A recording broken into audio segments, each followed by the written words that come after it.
You know, Chums, it's often been said that in the marriage of the fake royals, Harry and Meghan, well, basically she wears the trousers. Crinkly, but she does. Yeah, absolutely, 100%. But also what you think about is that she's calling the shots behind the scenes. Graphologist says superficially Meghan's note radiates confidence far more than Prince Harry's. But her writing is so stylized that anyone can see her number one focus is her image. There's a massive mansion in Montecito, California, worth almost $15 million, hidden behind tall iron gates and tight private security. Inside the property sits an outdoor pool, a tennis court, and even a small chicken coop. 2 young children grow up there, a boy named Archie and a girl named Lilibet. From the outside, it looks calm, rich, and peaceful. But people close to the situation say something very different is happening behind those gates. They say the marriage inside that house isn't just struggling, it's slowly cracking apart in plain sight. And this breakup story isn't happening quietly like most relationships do, behind closed doors and away from cameras. No, this one is spilling out everywhere. It's showing up in courtrooms in London, in late-night statements sent to the press at 2 a.m, in leaked intelligence reviews, messy charity drama, and sharp letters flying between lawyers. On top of that, there's a growing silence between a prince and a duchess who suddenly don't seem to want the same future anymore. So what is really going on with Prince Harry and Meghan Markle in early 2026? Not the polished version shown to the public, not the carefully staged photos or that Harper's Bazaar interview where Meghan said that no one in the world loves her more than Harry. The real story looks a lot different. It's coming from people close to them, from legal records, from the collapse of a charity Harry once helped build, and even from betting markets that are now openly predicting a possible Sussex divorce before the year ends. But to understand why things look this intense right now, you have to rewind the story, because none of this just appeared out of nowhere. The cracks people are seeing today didn't suddenly form overnight. They've been building quietly for years, long before most people even noticed. And now all that pressure is finally starting to show. Prince Harry and Meghan Markle got married in May 2018 at Windsor Castle, and the whole world was watching. The ceremony was broadcast to nearly 1.9 billion people across the globe.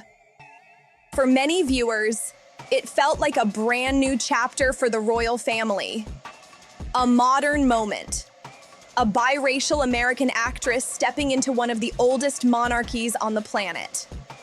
For a brief time, people everywhere believed they were watching the future of the royal family unfold right in front of them, but that excitement didn't last long. By January 2020, the couple shocked the public by announcing they were stepping back as senior working royals. Soon after, they moved first to Canada, then to California, settling into their Montecito home. Big media deals followed quickly. They signed major agreements with Netflix and Spotify, and in March 2021, they sat down for the explosive interview with Oprah Winfrey that grabbed headlines around the world. That interview changed the entire direction of their story. During the conversation, Meghan said she had struggled with severe emotional distress while pregnant. The couple also claimed that there had been concerns raised within royal circles about how dark Archie's skin might be before he was born. The moment sparked global debate and intense media attention. After that, the Sussex story was no longer just about building a new life outside the palace. From that point forward, it looked more like an open clash with a powerful institution that has spent hundreds of years protecting itself from controversy. And Harry appeared determined to keep pushing the issue. Lawsuits, interviews, public statements, and even his memoir kept the pressure on. He seemed convinced that if he kept speaking out and fighting back, eventually the full truth would come out. For a long time, Harry seemed convinced that eventually the world would understand his side of the story. That if he kept speaking out, people would finally see what he saw. But something has shifted recently, and people close to both Harry and Meghan say the change is impossible to ignore. Prince Harry is now 41 years old, and according to several reports from sources on both sides of the Atlantic, he is not the same man who left Britain years ago with anger and determination. Instead, those close to the situation describe him as deeply homesick. Not just a little nostalgic, but truly missing the life he once had. He misses England. He misses familiar places, old friends, and even parts of the royal system he once walked away from. This shift didn't happen overnight. It came slowly, piece by piece, until people started noticing the difference. In May 2025, Harry gave an interview to the BBC, and the tone caught many viewers off guard. It didn't sound like the same defiant voice people had heard before. This time he sounded tired, and honestly, a little sad.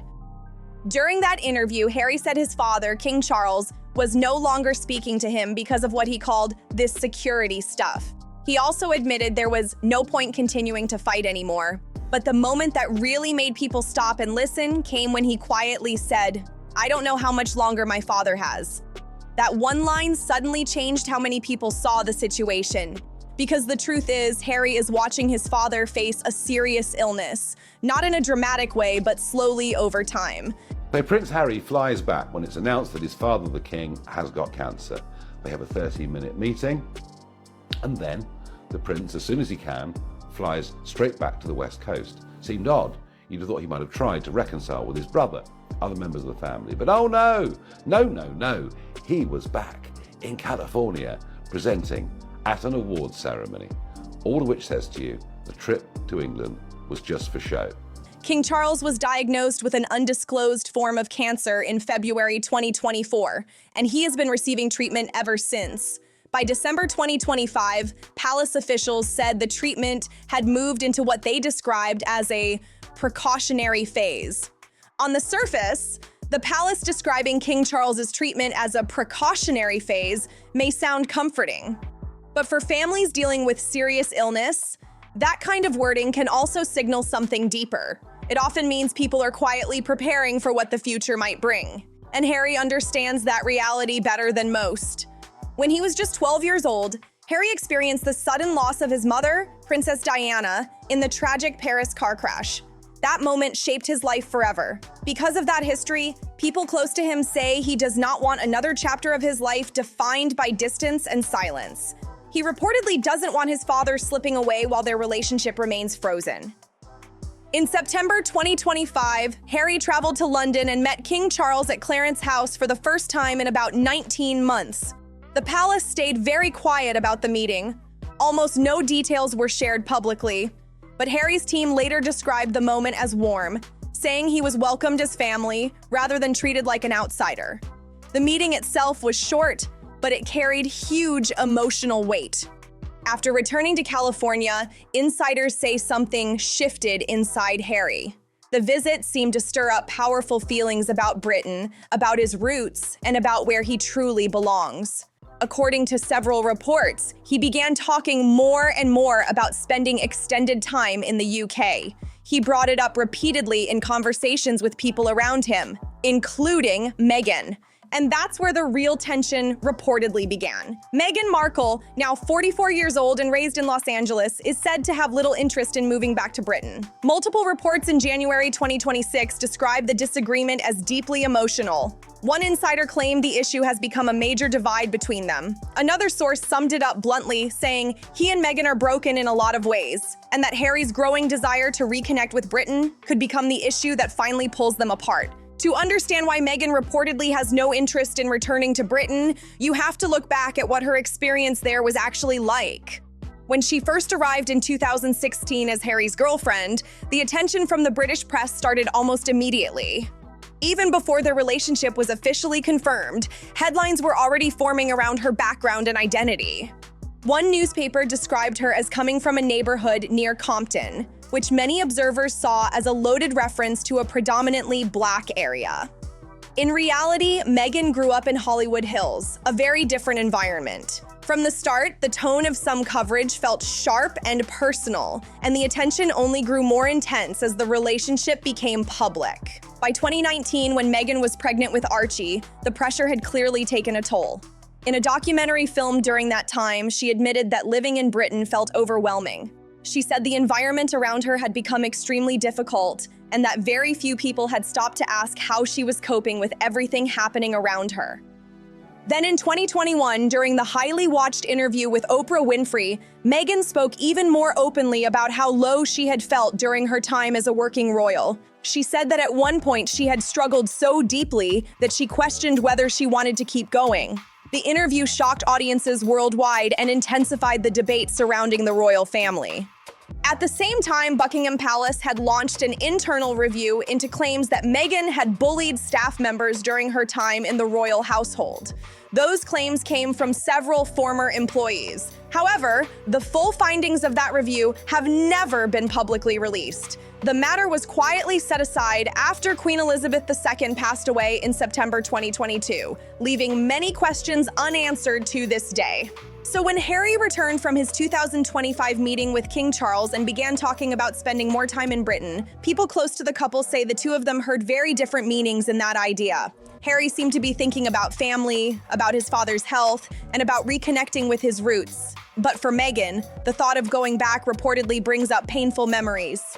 Sources close to her say the idea of returning to Britain reminds her of what she has described as some of the most stressful and painful periods of her life. To Harry, Britain may feel like home calling him back, but to Meghan, it represents a chapter she fought hard to leave behind. People close to Meghan say she is deeply resistant to being pulled back into that environment again. And the disagreement between her and Harry isn't just about where they live. It runs much deeper than that. At its core, it's about how each of them sees their future unfolding. Harry reportedly wants a version of life where some kind of peace exists between him and his family. Not necessarily a perfect reunion, but at least some level of reconciliation. He also wants his children to know their grandfather while there is still time. To him, the idea of reconnecting with Britain means repairing parts of his past and making sure he is not permanently cut off from the place where he grew up. Meghan, on the other hand, appears focused on building something entirely her own in California. Her world is centered around Hollywood, media projects, and the lifestyle space she was already familiar with long before she met Harry. In March 2025, her Netflix series, With Love Meghan, premiered, and that same year, she launched her lifestyle brand, As Ever. These aren't just small side projects. They represent the structure of the career she's building and the identity she's shaping outside the royal system. By February 2026, one source speaking to Star magazine and later referenced by OK claimed the couple had started drifting apart because their professional paths were moving in completely different directions. According to that report, Harry quickly lost interest in the flashy Hollywood lifestyle. The early excitement reportedly faded, leaving him feeling disconnected from that scene. Instead, Harry has focused more on the Invictus Games, the international sporting event for wounded veterans that he founded, along with speaking appearances and charity work. Meanwhile, Meghan has remained deeply connected to the Los Angeles social and business circles, attending industry events, promoting her brand, and networking with major figures in entertainment. And according to several reports, that world simply isn't one Harry feels comfortable in anymore. On its own, none of these differences would automatically destroy a marriage. Plenty of couples manage different careers, different ambitions, and even completely different social circles while still staying strong together. But at the same time all of this was happening, another situation quietly unfolded around Harry. And it may reveal more about where his life is heading than anything else in recent years. In March 2025, Prince Harry made a shocking move. He stepped down from Intensifying, the charity he had co-founded nearly 20 years earlier. The name Intensifying means "forget me not" in the language of Lesotho. Harry created the organization back in 2006 alongside Prince Siyaso of Lesotho, and it was meant to honor their mothers, Princess Diana and Queen Mamahado. For almost 2 decades, this charity had been one of the most personal causes in Harry's life. The organization focused on helping children and young people in Lesotho and Botswana who were affected by HIV and AIDS, and over the years, it supported more than 100,000 young beneficiaries. Harry himself often described the charity as one of the most meaningful missions he had ever been part of. That's why what happened in March 2025 surprised so many observers. On March 25, 2025, Harry released a statement announcing his resignation. In that message, he explained that the relationship between the charity's trustees and its chair had broken down beyond repair, creating what he called an untenable situation. The chair he was referring to was Dr. Sophie Chandauka, a British Zimbabwean lawyer who had taken over the leadership role. Dr. Chandauka had reportedly been pushing for major structural changes inside the charity, including shifting more decision-making power toward leaders and organizations based directly in Southern Africa, closer to the communities the charity was meant to serve. On paper, that goal sounded reasonable and even admirable. But what unfolded next quickly turned into a messy and very public dispute that few people expected. Prince Harry has resigned from Intensifying, the charity he co-founded in 2006 to honour his mother, Princess Diana. Intensifying, established to support children and young people affected by HIV and AIDS in Southern Africa, has been embroiled in internal conflicts. A significant dispute between the Board of Trustees and the chairwoman, Dr. Sophia Chandauka, has led to multiple resignations, including that of Prince Harry. Just days after Harry announced his resignation, Dr. Sophie Chandauka appeared on Sky News, and what she said immediately grabbed attention. Her comments were direct, serious, and impossible to ignore. During the interview, she accused Harry of being involved in what she described as harassment and bullying carried out on a large scale. She claimed that a damaging piece of information had been released publicly without informing her or her team first. According to her, the move felt like a direct attack rather than a misunderstanding. Chandauka also pointed to what she called the Sussex PR machine, suggesting that powerful media pressure was being used against her. And she made it clear during the interview that she would not be intimidated by it. Then the situation became even more intense. Chandauka also alleged that the prince had been involved in covering up a whistleblower complaint connected to the charity.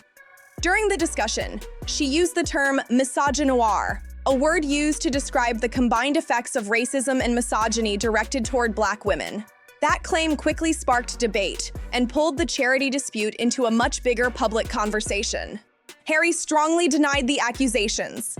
His representatives responded by calling Chandauka's public statements blatant lies, and they described the entire conflict as deeply upsetting to watch unfold. Supporters of Harry argued that the situation had reached a breaking point, pointing to the legal action Chandauka took to remain in her voluntary leadership role as evidence that the working relationship had completely collapsed. Because of the seriousness of the dispute, the Charity Commission for England and Wales launched a formal investigation. That investigation concluded in August 2025. The commission stated that Harry had not committed wrongdoing, while Chandauka was allowed to remain in her position as chair. However, the ruling did not let the broader situation off the hook. Regulators criticized the conduct surrounding the dispute, warning that the conflict had seriously damaged the charity's reputation and risked weakening public trust in charitable organizations overall. The damage from the charity dispute wasn't just about headlines or reputation. The financial impact was real and extremely serious. Centibal's financial reserves reportedly dropped from about £1.5 million to just £207,000. That kind of fall is not small. It put huge pressure on the organization almost overnight. Within roughly 16 months of the dispute becoming public, the charity was forced to make major cuts.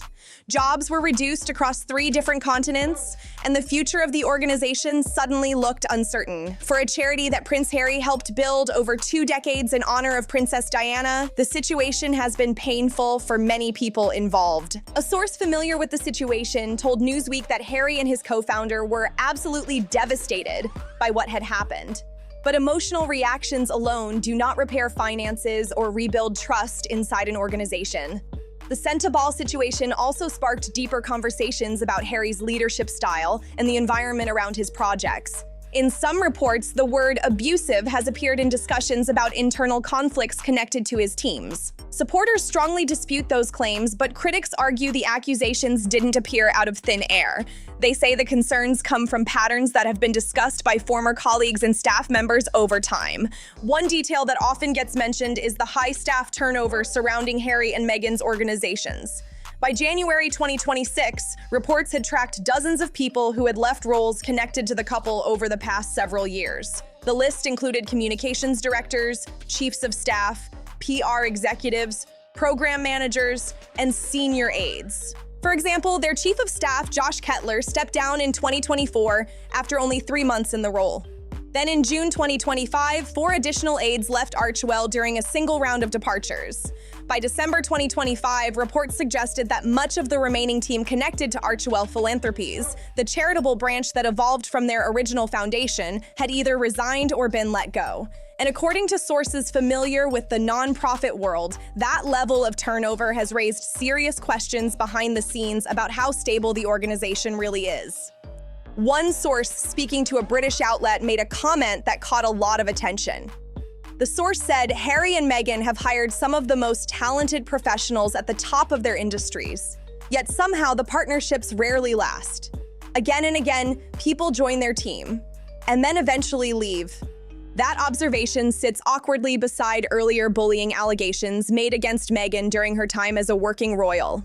Those claims were investigated internally by Buckingham Palace, but the full findings of that review have never been publicly released. Because of that, the public has never seen the complete details of what the investigation concluded. It also sits uncomfortably next to the accusations made by Dr. Sophie Chandauka during the Sentabal dispute.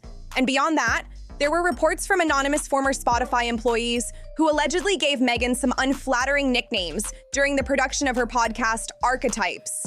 The show originally launched with strong promotion, but was canceled in 2023 after Spotify chose not to renew the deal. None of these incidents by themselves prove a clear pattern, but when people step back and look at the bigger picture, a certain narrative starts forming. Over time, many individuals who worked closely with Harry and Meghan have eventually stepped away from their roles. And in some cases, former insiders have hinted that the working environment around the couple could be difficult. Money questions have also started entering the conversation. In January 2026, a report from Globe magazine raised concerns about possible financial irregularities connected to Archewell Philanthropies. The report surfaced while the organization was going through a major internal restructuring and rebranding process. According to a source described as a former royal courtier, a serious financial dispute could place additional strain on the couple's 7-year marriage. The same source reportedly called Archewell the couple's crown jewel. At the same time, some observers have begun asking broader questions about how the money from their large Netflix deal, reportedly worth around $100 million when signed in 2020, has actually been used. By many visible measures, Meghan currently appears to be the partner whose career is rising the fastest. Her Netflix series reached a massive global audience, even with mixed reviews. At the same time, her lifestyle brand, as ever, launched with strong backing, distribution deals, and the kind of celebrity connections that keep Hollywood moving. In 2025, she was even spotted at Paris Fashion Week, placing her right in the middle of the global fashion and entertainment scene. Step by step, Meghan seems to be building something recognizable and long-lasting. A brand, a media presence, and a lifestyle empire that exists independently of the royal system she once entered. In many ways, it looks like she is shaping a new identity that stands on its own. Harry's situation, however, appears very different. After the Sentabali dispute, he stepped away from the charity he once described as one of the most meaningful causes in his life. He has also pulled back from the day-to-day operations of Archewell, leaving fewer clear projects tied directly to his daily work. Yes, Harry still participates in speaking engagements, and those events can be extremely lucrative. But according to people familiar with his situation, those appearances don't necessarily provide the deeper sense of purpose he may be searching for. Public speeches bring attention and income, but they don't always replace a long-term mission. The Invictus Games remain one of the strongest projects connected to Harry. Just thinking back to 2014, that first Invictus Games, and I think 1 or 2 others since then. And 2017, a standout moment for me was when your leg broke, your running blade broke, and you carried on. You didn't let it stop you. You finished the race, you crossed the finish line. I think you even finished 2nd place. It's a program he helped create and something many people still respect deeply. But some insiders suggest even that may not fully fill the space that his former role within the royal family once occupied. One source familiar with his situation described Harry as someone who increasingly wonders what he has gained from the major choices he made. In stepping away from royal life, he left behind not only a country, but also the active role and structure that once defined much of his identity. When Harry walked away from royal life, He didn't just leave a job or a country behind, he also stepped away from his father's approval, his brother's friendship, and the rigid structure that had shaped his life since childhood. That system may have been strict and emotionally distant at times, but it also gave him a clear identity every single day. It told him who he was and what his role in the world should be. So the question many observers quietly ask is simple. What did he gain in exchange? A massive house in California, yes. A life tied to celebrity circles and a famous zip code. But according to people familiar with the couple's situation, the marriage inside that world has reportedly become strained and complicated in ways that were never expected. Now look at the situation from Meghan's perspective, and the story shifts dramatically. She did not leave Britain with the intention of ever returning. In her own telling, staying there had become deeply painful and emotionally overwhelming. Walking away was not about adventure, it was about survival and starting over. In the 5 years since Montecito became their base, Meghan has built something significant. A brand, a business network, and a circle of influential connections in media, fashion, and entertainment. Her growing identity in that world does not rely entirely on Harry's royal background anymore. In fact, in some corners of Hollywood, Harry's royal ties can create complications. The entertainment industry tends to avoid ongoing legal battles, political tensions, or constant headlines tied to royal drama across the Atlantic. And the Sussex story often pulls attention right back toward the palace. Meanwhile, a pattern has quietly developed. Harry continues traveling back to London for court cases, charity matters, and occasional family visits. Meghan usually remains in California. Every time that happens, people close to them say something subtly shifts between them. Once they presented themselves as completely united, a couple standing together against the world. But now, with their lives moving in different directions and different countries, that once unbreakable image appears to be slowly changing. The entire foundation of Harry and Meghan's public image once rested on the idea that they were completely united against the world. But lately, that picture has started to change in ways people can clearly see. More often now, they appear in public separately, following different schedules, attending different events, and building very different professional lives. Their work paths are moving in different directions. Their social circles look different. Even the industries they focus on no longer fully overlap. That February 2026 report from Star magazine describing the couple drifting apart because their professional goals no longer align doesn't feel like wild gossip to some observers. It simply reflects a shift that many people watching their lives have already noticed. There is also another dimension to this story that rarely gets explained carefully, but it matters. In 2025 and 2026, the word abusive appeared in discussions connected to Prince Harry, not only from tabloids, but from a person who once worked directly within an organization he founded, someone who spoke publicly and attached her name to the claims. Dr. Sophie Chandauka, speaking on camera during a national television interview, said she experienced Harry's actions during the Sentabal dispute as harassment and bullying carried out at scale. That statement instantly became one of the most serious accusations connected to Harry in recent years. The Charity Commission, a government regulator in England and Wales, later investigated the dispute. The commission ultimately said it did not find evidence of systemic bullying and cleared Harry of personal wrongdoing. However, the investigation still criticized the way the conflict had been handled, warning that the situation had damaged trust and harmed the charity's reputation. And that's where things stand as 2026 continues to unfold. A prince questioning where he truly belongs, a duchess building an independent empire in Hollywood, two powerful life paths that once ran side by side, now pulling in different directions. If you found this breakdown interesting, make sure to like the video, subscribe to the channel, and share it with others who follow royal stories.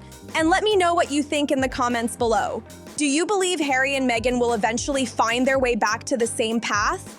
Or are their lives already heading toward completely different futures?